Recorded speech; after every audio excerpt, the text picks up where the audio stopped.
નમસ્કાર બાળ મિત્રો, બાલસભાના નવા એપિસોડ માટે રેડી?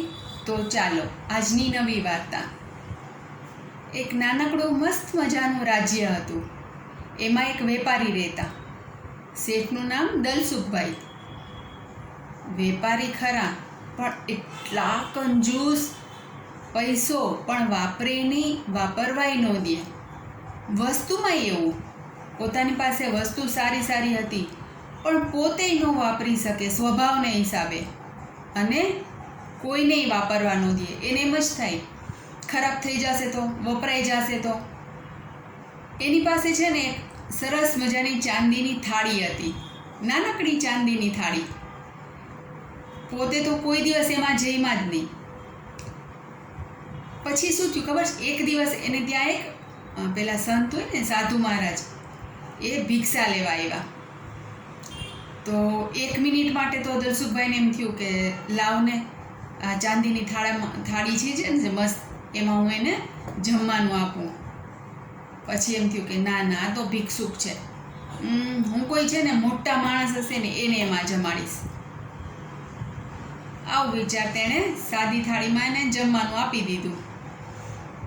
પોતે ન વાપરી, પેલા ભાઈને ન આપ્યું. હવે શું થયું ખબર? થોડોક ટાઈમ થયો ને તો એક રાજાનો મંત્રી હતો ને, એ ત્યાંથી નીકળ્યો અને એ શેઠની ઘરે જમવા આવ્યો. ત્યારે એને એમ થયું આ તો રાજાનો મંત્રી છે, લાવને ચાંદીની થાળી કાઢું આજે. પણ ઓલો સ્વભાવ, વાપરવું નહીં ને વાપરવા દેવું નહીં.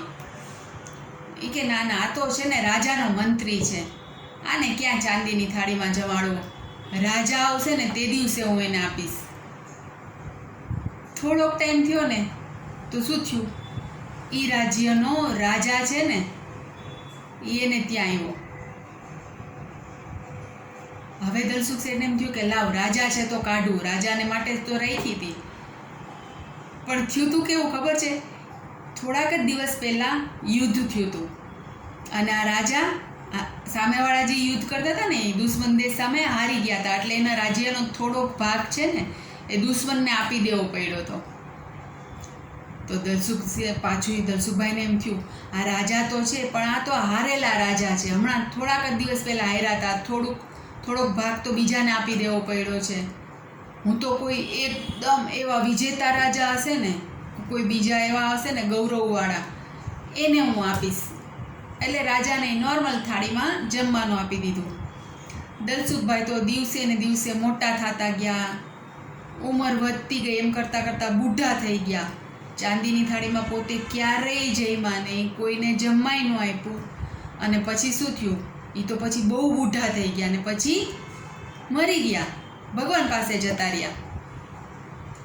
હવે ઘણા દિવસ થયા ને પછી શેઠનો દીકરો મોટો થઈ ગયો હતો. એણે એને કબાટ ખોલ્યો, એમાં શેઠે જે સાચવીને રાખી હતી ને ચાંદીની થાળી, પણ એ તો હવે વર્ષો પછી સાવ કેવી થઈ ગઈ હતી, કાળી કાળી ને એવી. એણે એના વાઈફને કીધું કે જો તો આ શું છે, આ પપ્પાના કબાટમાંથી આ શું નીકળ્યું છે, આનું શું કરવાનું છે? તો એના વાઈફે જોયું, અરે રે, કેટલી ગંદી કાળી થાળી છે, આ શું સાચવેલું હશે.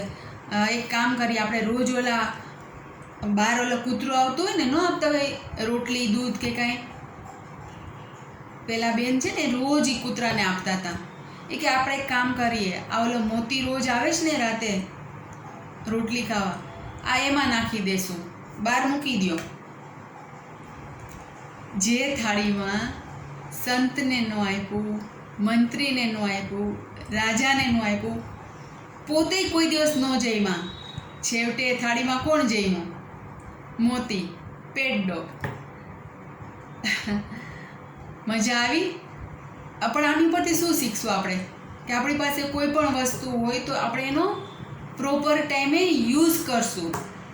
એવું નહીં કે આ નવી છે તો સાચવી રાખવાનું. ઠીક છે, સાચવવાનું, સાચવીને રાખવાનું, પણ જ્યારે ઈચ્છા થાય ત્યારે ક્યારેક વાપરી પણ તો લેવાનું.